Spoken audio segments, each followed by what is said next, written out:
তোমরা সবাই কেমন আছো? আশা করছি ভালো আছো, আমিও খুব ভালো আছি।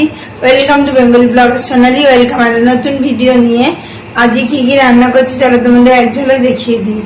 খুবই তরকারি চিংড়ি মাছ দিয়ে এখানে আলু কেটে নিয়েছি, আর এখানে দেখো পটল আর আলু কেটেছি। এটা হবে কই মাছের মজাদার একটা ঝোল। তাড়াতাড়ি হওয়ার জন্য দুই উনানে দুটো কড়াই চাপিয়ে দিয়েছি। এখানেও নিয়ে নিয়েছি গোটা জিরে, এখানেও ফোড়ন দিয়েছি গোটা জিরে।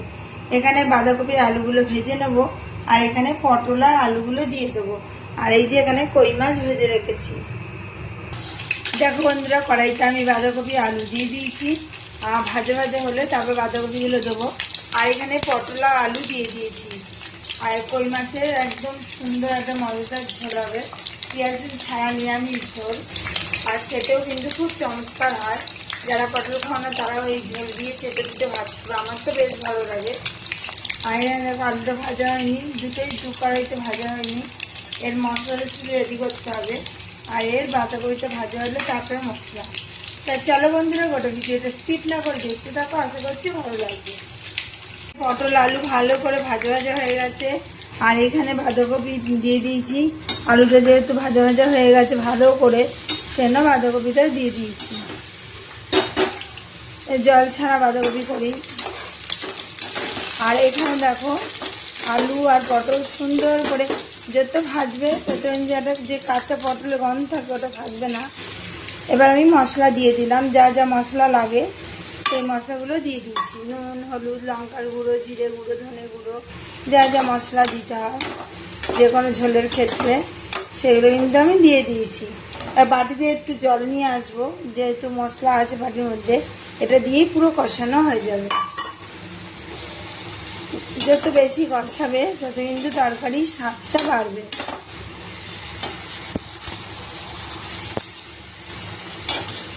কষাতে কষাতে দেখবে এই চারিদিক দিয়ে কিন্তু তেল ছেড়ে দেবে, তখন জানবে কষানোটা আমার পারফেক্ট হয়েছে। আর দিয়ে বাঁধাকপিটা ভাজা ভাজা হলে তবে আমি মশলাটা দেবো। আর যখন তাড়াহুড়ো থাকে তখন এরকম দুই উনানে রান্না চাপিয়ে দিলে অনেকটা হেল্প হবে। তেল ছেড়ে এসছে, আর কত সুন্দর কালারটা এসছে, আর খেতেও কিন্তু দুর্দান্ত টেস্ট হয় এই ঝোল। একই পরিমাণ মধ্যে এবার জল দিয়ে দেবো, জল দিয়ে মাছগুলোকে দিয়ে দেবো। যেহেতু কই মাছ একটু সিদ্ধ হতে লাগবে, ওই জন্য আমি আর একটু জল দেবো, দিয়ে মাছগুলো দিয়ে দেবো। বাঁধাকপি তো বন্ধুরা মশলা দিয়ে কষিয়ে নিয়ে একবার একটু ঢাকা দিয়ে দিয়েছি। আর এদিকে দেখো ভালো করে ঝোলটা কষিয়ে নিয়ে পটল আলু কষিয়ে ভালো করে জল দিয়ে দিয়েছি, দিয়ে কিন্তু কই মাছটা দিয়ে দিয়েছি। এবার একটা থালা দিয়ে চাপা দেবো যাতে ঝোলটা ফুটে ভালো মতন তৈরি হয়ে যায়।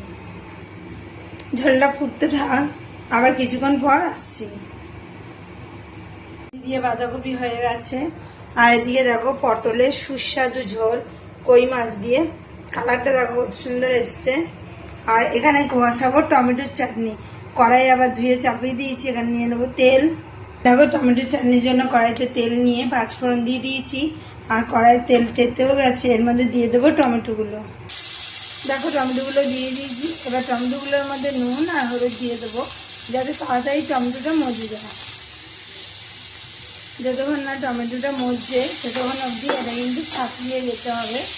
টমেটোটা পুরো মজে গেলে তারপরে কিন্তু আমি চিনি, তারপরে জল এগুলো দেবো। যেহেতু নুন দিয়েছি দেখো টমেটোগুলো একে কিন্তু মজে যাচ্ছে। এখন পুরো টমেটোগুলো ভালো করে মজলে তবে টমেটো চাটনি খেতে ভালো হবে। আমি এখানেই রাখছি। আমার ভিডিও যদি ভালো লেগে থাকে, আমার রেসিপি যদি ভালো লেগে থাকে, অবশ্যই চ্যানেলটা সাবস্ক্রাইব করবে, লাইক কমেন্ট শেয়ার করতে ভুলো না। কাল আবার নতুন ভিডিও নিয়ে খুব শীঘ্রই আসছি। তো সুস্থ থেকো, ভালো থেকো, সবাইকে ভালো রাখো, বাই।